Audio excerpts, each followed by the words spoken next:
Hello everyone, my name is Sam Webber. I'm the Incident Meteorologist trainee here working with Southwest Team 5 on the Calf Canyon Hermit's Peak wildfires. We'll get started here with your Facebook update and do as we've always done and take a look at a satellite view of the region here, and you'll notice our area here over northern New Mexico still staying relatively dry today, not really any clouds in sight over our area, but you will notice over these mountains down south in New Mexico, you see at the end of this loop here, we'll see some clouds start to form over the terrain there, and that's because we're having a lot of moisture moving in from the southeast, pushing up into our area through the day today, and that's going to bring us more cloud cover and chances for afternoon showers and thunderstorms as we head later into the evening today. So I want to go forward into the next loop here, and this is a look at our water vapor. So you can see up here we're still in that orangey shade, which represents really dry air. Down here further over Texas to the southeast and even over southeastern New Mexico, it's kind of hard to see, but you'll start to see these colors getting a little bit darker, going more towards a yellow shade. And even we'll see over the next few days more of this darker yellow and lighter blues start to transition up this way. And I've overlaid wind barbs from our upper level wind patterns over there to show kind of the movement of that air. So if you can't see them, basically what we're seeing is winds up overhead about 18,000 feet or so, pushing in from the east-southeast where all this moisture is and bringing it up over our area. So we're going to continue to see moisture increases over the next few days and even heading through next week as we set up this new weather pattern, which if we go to the next slide here, this is something we've been showing. This is our upper level flow pattern. And basically the big takeaway of it is exactly what I just showed with that past satellite loop. And that's we have an area of high pressure off to our east here over the deep south, creating a clockwise rotation around it. And so that clockwise rotation with the position of that high pressure will pull moisture out of the Gulf of Mexico and up into New Mexico here. So we're going to start to see those daily increases in moisture. And today is really the first day that we're going to see that increase in moisture. So we'll go next here. I'll just show you. This is a little new thing that I want to show you guys, and it's what this is data from a weather balloon launch. We have the Albuquerque, New Mexico National Weather Service office on the left and the Midland, Texas office on the right. And there's two big takeaways here. The first being how dry we are here in Albuquerque. So the way that you read this is that the red line is your temperature and the green line is the dew point temperature. So dew point, remember, being that level of moisture that we try to assess with how relatively moist or dry the atmosphere is. And so if you're reading this here, just want you to keep very simple in mind. The further that these green and red lines are apart, the drier it is, the closer they are together, the more moist it is. So you can look and you can compare Albuquerque, where we've been really dry over the past several days. You look over by Midland, Texas, where all that moisture is starting to push up out of the Gulf of Mexico and up into our region. You'll notice how much closer these lines are together.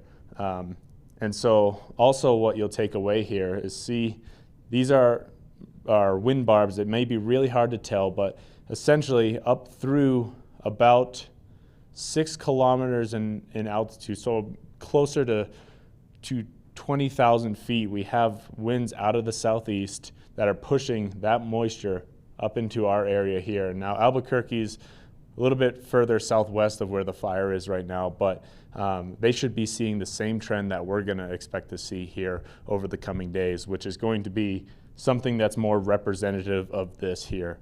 But we still have a lot of dry air in place right now that we're going to have to work through.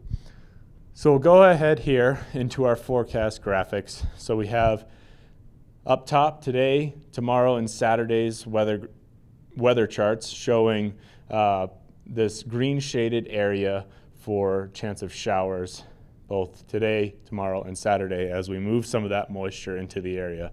Now I do want to mention that all that moisture that we will see today will mainly be up above about 12 to 15,000 feet in elevation while keeping really dry conditions under it. So a lot of those chances of showers that we're going to see today are going to result in very little, if any, rainfall. So this is showing predicted rainfall, and this first shade of green here that you're seeing is only 1/100th to 1/10 of an inch of rain. So we'll see today very little chance, if any, to see actual beneficial rainfall over the area. But as we head further into the weekend, as we start to move more of that moisture into northern New Mexico, you see a lot more of these darker greens and even some blue showing up in portions of this region. Now, it's not right over our fire, but the big takeaway here is that we're increasing our chances every single day to see some beneficial rainfall. So that second shade of green here that we will potentially see over the fire tomorrow and even Saturday represents anywhere from 1/10 to 1/4 of an inch of rain. So chances for seeing those values are going up as we head into the weekend, but just today we have to get through to really work over that really dry environment that we've been sitting with for the past 5 days or so. And I will say, this is not exactly what things will look like, just due to the nature of how thunderstorms form in this monsoon type pattern. Where you do get a storm, you could see that 1/4 of an inch to 1/2 an inch mark of precipitation accumulation. But if you miss that storm, you could very well see little to no rain at all. You might not even see 1/100th of an inch, which we re-record as measurable precipitation. Anything less than that, we just consider a trace. So that's something to keep in mind. It's really going to be hit or miss with these things, but we do keep on increasing our chances as we head further into the week. And I want to show you that by going on to this next graphic here, which shows, and we've been showing this for a while, it is our forecast trends and specific parameters of our weather forecast. So dew point, you just heard me mention, that measure of moisture in the atmosphere. You see here we are today, we see a sharp increase in dew points today as we start to work in some of that moisture from the southeast and even carry it through the weekend. We see a little dip on Saturday, which coincides with this lower chance for precipitation down here. But we hold relatively high dew points really through next week. So things are looking promising there.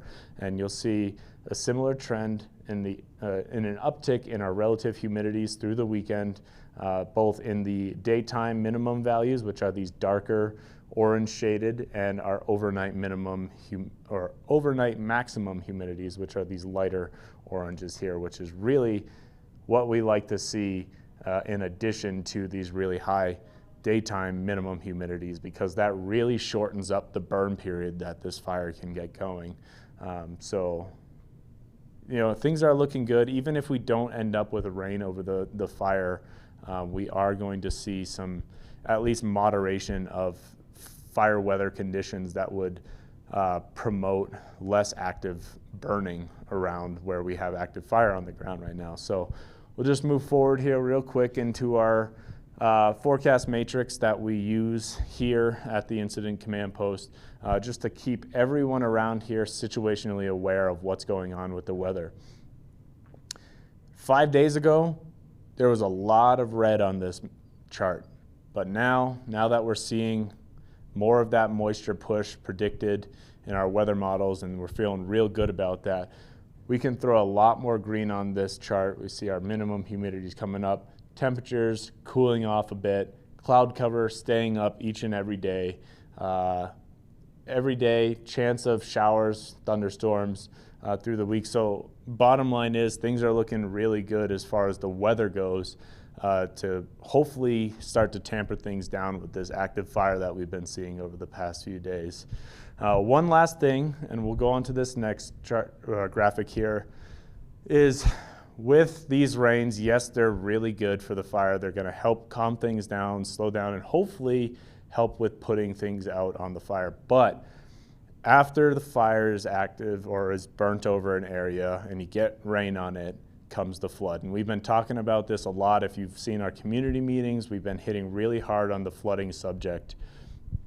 And so If you see anywhere from, I don't know, a tenth to a quarter, maybe even half an inch on that forested area before the burn, they're not going to have really much of any flash flood concerns. However, once we have a fire that burns up all that layer of vegetation, both on the trees, below the trees on the surface, and even down into the root system, you really take away that layer that started to absorb the water. So now in our after fire kind of environment, the burn scar, if you will, you don't have that water absorbent layer on the surface anymore. So a tenth to a quarter of an inch in a really short amount of time is just all gonna run off that face and right into another drainage, and it's all gonna funnel. So things get really serious once you start getting heavy rain over a burned area. So we wanna make sure that everyone is aware that burn scar, flash flooding, and debris flows is going to become a problem as we head into more of this monsoon season, and it's a long season ahead. So just want to keep everyone aware of the threats that come along with these monsoonal rains, and have everyone able to, if you're in an area that might be within a drainage that's downstream of the burned area, to have a way to get alerts. Emergency alerts. One way is right on your phone. If you've got cell service, the National Weather Service will send out a warning, and it'll ping to the nearest radio or cell tower, and that cell tower will ping to your phone, and you'll get that message right away. Another way is if you have a NOAA weather radio. Again, once that alert goes out, there's a transmitter out there somewhere that will ping a message to every NOAA weather radio in its area, and receive and make those alerts be broadcast across those radios.